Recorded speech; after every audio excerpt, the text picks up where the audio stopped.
In a lot of ways, Gangplank Galleon feels like connective tissue between DKC and DKC2. It kicks off with Diddy Kong, back where we first wrapped up, a familiar character in a familiar setting. Crocodile Cauldron is where Donkey Kong Country 2 really starts to separate itself from its predecessor. It's the first truly unique world in the game, and our first steps onto the Kremling's home island. Also, the soundtrack's really cool. This is part 7 of Overthinking Donkey Kong Country 2. There's nothing like Hothead Hop in DKC, and the stark difference in visuals between the first game and Crocodile Cauldron communicates a lot to the player, in terms of what to expect from tone and aesthetic. The music does a lot of the heavy lifting here too.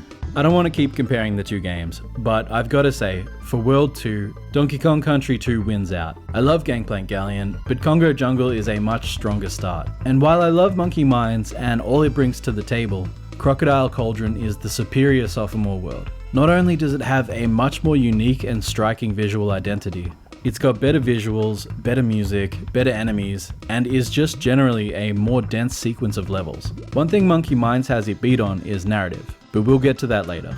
As for the comparison to Winky's Walkway, there is no comparison. Hothead Hop is a much better level. Winky's Walkway might have Winky, but Hothead Hop has Squitter.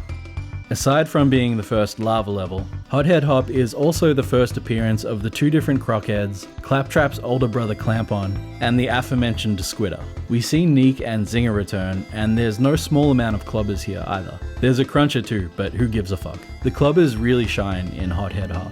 They were made for levels like this, being that their whole deal is to push the Kongs into hazards, and this level being filled with lava and all. And that's the theme of Hothead Hop. Sort of. Really, the main gameplay element is traversing the lava via the Crockheads, hence the name. But I'd argue avoiding the lava in general counts, seeing as it's the first lava level. While he's not the focus of the level, Squitter's introduction here is definitely a high point. But before we get into that, I'd like to go over the first half of the level in a little more detail. The level unfolds in a manner I've started referring to as the 1, 2, 3. Like the hooks in Gangplank Galley, the Crockheads are introduced in as simple and low risk a way as possible, before adding a slight variation the second time round and ramping up the difficulty in the third. A basic but effective method of conveying the new mechanic to the player. For any wary players, the bananas guide the way, as they do. After the third pit, there's a run of 4 brown Crockheads and 3 sets of 2, with the cannon returning towards the end, before hitting the halfway barrel, where we meet Squitter for the first time.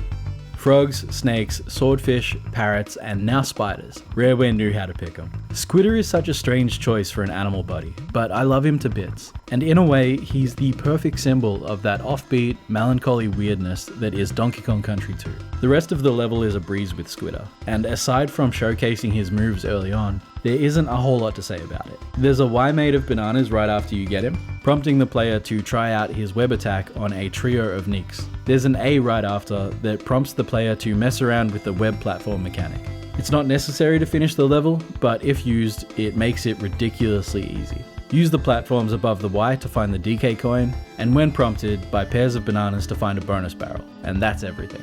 I want to take a second just to marvel at both the background and the foreground. The waterfalls of molten rock, the cool stalagmite things in the foreground, the bursting bubbles of lava. It's so great. Combine the visuals with the music and it's absolute perfection. But for all its beauty, there isn't much we can really extrapolate from this level. I mean, it's gotta be hot, right? I don't want to get too in the weeds here because it's just a video game. We can say Crocodile Isle is a volcanic island with lots of igneous rock. As we'll see later, the climate is different here than on DK Island, despite their proximity. Judging from the world map, the lava seems contained inside the island, and could even serve as an island-wide heat source, or have serious impact on its climate. Again, don't want to get too in the weeds with it, not yet anyway.